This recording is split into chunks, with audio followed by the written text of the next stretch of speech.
seam. You would have thought you would have looked for some early movement.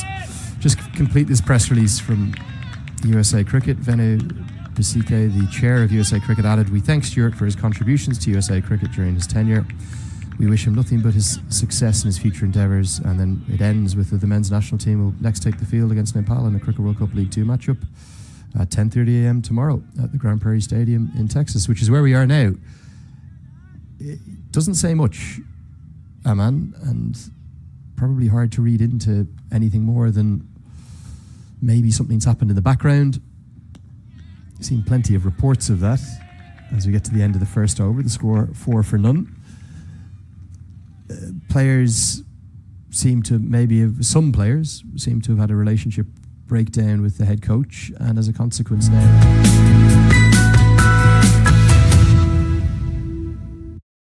I believe he began in March, April sort of time ahead of that Canada series. And if you look at the results on the pitch, you would think that, well, everything was going phenomenally well, but maybe that hasn't been the case off the field, and it's a real shock, isn't it? And you can probably hear the shock in our voices because we had no idea that something like this was going to happen. I was talking with Manali Patel up in Toronto on air about how brilliant USA had been, and that they may well be pressing the likes of Scotland and Netherlands for the title of that leading associate in the world, given their performances on the pitch this year. And then in the case of, I suppose, less than a week, well, just over a week, between the T20s against Nepal, between the, well, rather horrendous defeat to Scotland in the opening game, where they could have been bowled all out for 70, remember? There was 2 drop catches and a ball that just missed the inside edge, or missed the leg stump of Shadi van Schalkwijk. Who's going to open the bowling. That one's angling down, maybe some bat involved as well. It's all change, Aman, and we don't really know how to explain it. Yeah, I don't think many people know how to explain. There's been reports about the player group that we've talked about, almost conflicting at times as well. See this one, just playing with inside edge. But yeah, Stuart Law lost his first T20 international after 13 T20s, and that was against India in the World Cup. You don't anticipate winning that one, and they probably could have won that regarding a 5-run penalty, but it's shocking because you just felt the team was taking the right steps. We were all clawing away about how brilliant Stuart Law was and the kind of impact he had made on the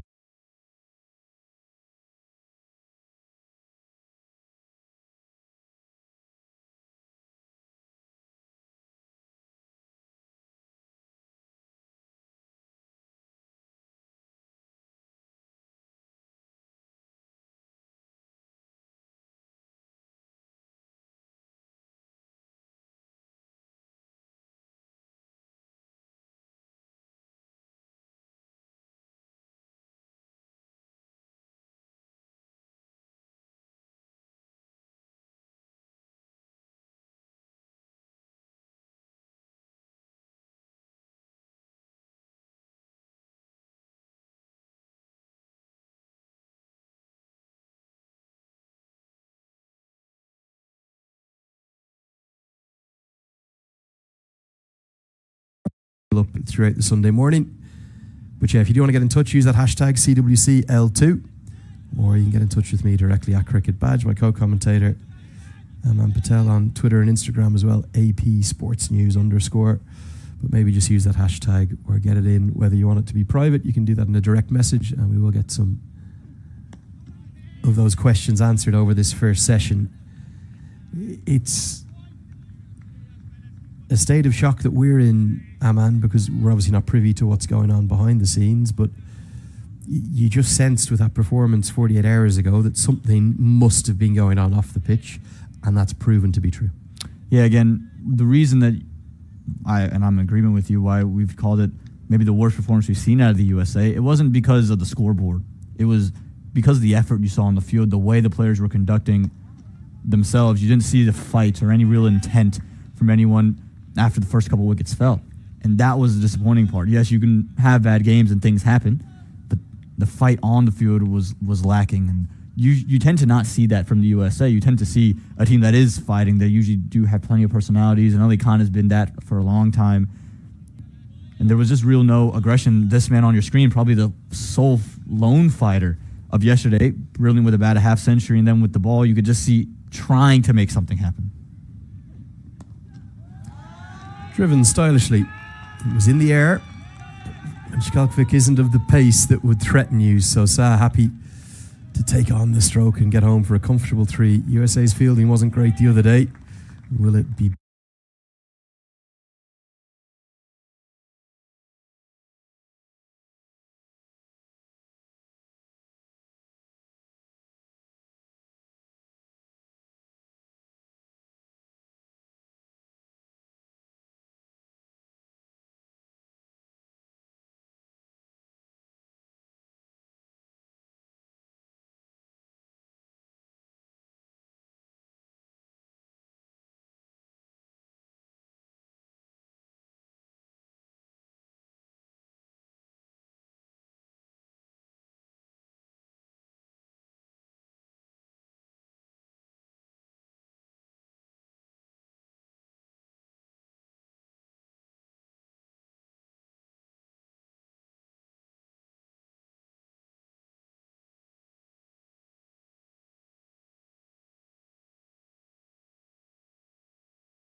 anything of any insight within the release is this the latter part of the new CEO's quote. Unfortunately, we felt that a change was necessary for the next phase of competitive preparation.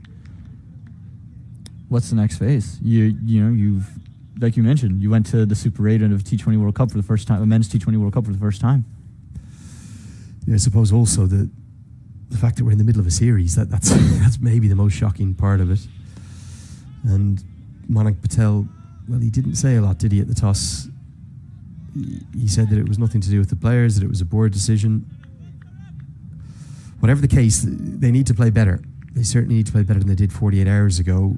And for Nepal, it's a real opportunity, isn't it? They haven't had a good start in Cricket World Cup League 2. There are some of the hardcores, Phil Melky on the left, and the Dirty Dozens, the USA Cricket Support Club. I suspect a few of them are wondering exactly what's been happening in the background. Some stylish hairdos in the crowd too. Don't often get jealous, man, but look at that one there. USA were nowhere 48 hours ago. Can they turn it around today, or can Nepal capitalise upon this and pick up a really important win? I think the toss was a big thing for the USA. I think had Nepal been bowling first, it would have been really tough for the USA to fight those demons and get over the line. But you can see with the ball early, Netarolkar, I think, is much sharper than he was 2 days ago, where he was almost just spraying it around a little bit, struggle with the lengths. Today you can see the line has been right on off stump, and then from there swinging it in and away, daring Sheikh and Shah to attack him. So this is what they wanted to do. The toss was so important to win, and if they have any chance of winning today's matchup, it's going to come from wickets early. Nicely bowled. That's one that just kind of goes on with the angle. No real shape back in this time. And from what we saw 48 hours ago on Friday, Aman, certainly about the 12th, 14th over, it just started to get easier and there was less movement through the air. Yeah, you could see the partnership build from Harmeet Singh and Shadi and Skalkovic, because the ball wasn't quite doing this, right? You can see it just leave very sharply, that angle away. The ball was coming onto the bat quite nicely. There was still bounce on this wicket. The wicket's very, very good. You just have to survive whilst the grass is still upright and keep the wickets in hand. Yeah, and the talk the other day, as we get to the end of the third, the score 9-0, the talk the other day from USA was that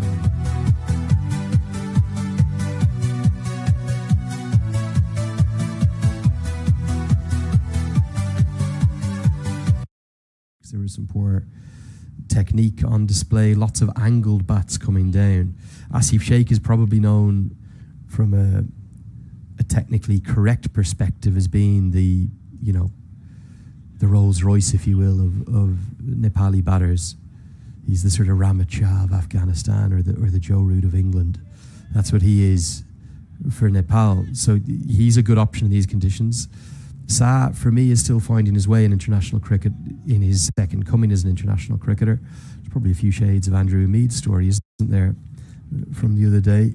Sa got a few caps when he was very young, went away, was kind of nowhere really near the team, and then forced his way back in through weight of runs. He was the leading run scorer in the PM Cup, the 50-over domestic competition, and was ever so impressive there. Came in for the Canada series and got a century and a 50, I believe. He's actually parlayed that into being selected in both formats now. But this, for me, of the two,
He's read the swing as well. You can see him cover it all with his hands, and he's coming off a Canada series where he did bat decently well given the conditions. So anything he gets full and wide, he's going to punish. And that's the beauty of shaking ODI cricket. Even Sa, anything on the stumps, they're more than happy to just sit straight down. But if you give them width like that, they're going to make you pay. that's where he just needs to be careful. Will be given as a wide. It could have flown down to deep third, couldn't it? The kind of test here for USA is going to be, if Nepal start well, where are USA going to go? We saw body language and attitude the other day come into question in a big way. Will they kind of rise to the challenge? Yeah, big question is, how will USA respond today? We saw some questions about their attitude, their body language the other day. Can they bounce back? You imagine it has to be wickets early, and again, that's the real test of character you want to see from this team, is that, okay, if you don't get the wickets that you're looking for, right, you're not expecting to get 5 or straight up, but if you don't get the 1-2 early, can you still dig into your bag? Can Harmeet Singh come in and be good? Can Nash Kanjige come in and show that fight that you were missing? You didn't see many wicket-taking opportunities. You just felt like they let the game kind of wander on just 2 days ago. So they're going to have to find a way to keep themselves in the game, but Nepal can really frustrate this side without losing wickets. Yeah, and that's the thing. You don't need to be 60 for one after the power play. If Nepal could get to 40 for none, or even 45 for one, something like that in the first 10, that's an excellent return. Think about where USA were the other day. They're probably a more skillful bowling unit. I think it's fair to say the Scottish bowlers, you look at the quality of Brad Curry, Brad Wheel, Curry with those career best ODI figures. I thought that Brandon McMullen was exceptional as well. That delivery to Madank Patel was world class. Now, big shot that's just going to get over the head of Jesse Singh at mid-on. I'm not sure that's needed from Anil Sa. There's a bit of a statement, though, that they're going to target Vanshkalkvik, who may not have the pace that is needed. Not out of the screws, but enough for 2. Yeah, you can see how far Jesse Singh was in off the ring as well. I don't think he quite picked it off the bat that it was going to be.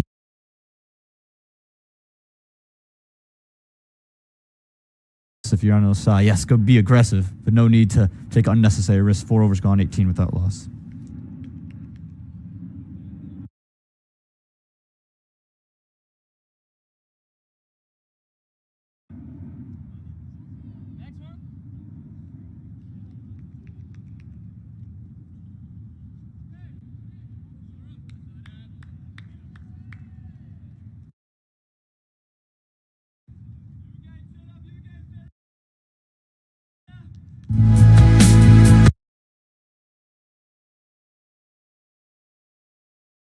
Wicket now, which is already an indication that maybe there isn't the sort of same scale of movement that we saw 48 hours ago. The talk for the forecast today is a very, very warm day. Could be up to 29 or 30 degrees centigrade. What's that in Fahrenheit? You're the local. I think we're looking around 70 degrees Celsius.